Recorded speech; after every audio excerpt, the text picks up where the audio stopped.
What's up everybody and welcome back to the channel. In this video I will be showing you how to get the link to share your profile of TikTok to anybody else using the desktop.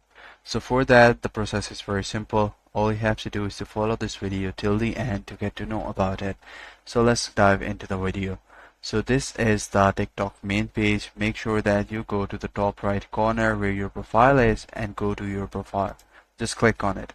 So once you're on your profile, all you have to do is to go and click on this share button and you will see the copy link button. You can either copy the link using this method or you can simply go to the search bar on the top corner and simply double click it and press Ctrl plus A and Ctrl plus C in order to copy it. So these are some ways that you can copy and get the link of your profile from the desktop. I hope you find this video helpful. Take care. Bye bye.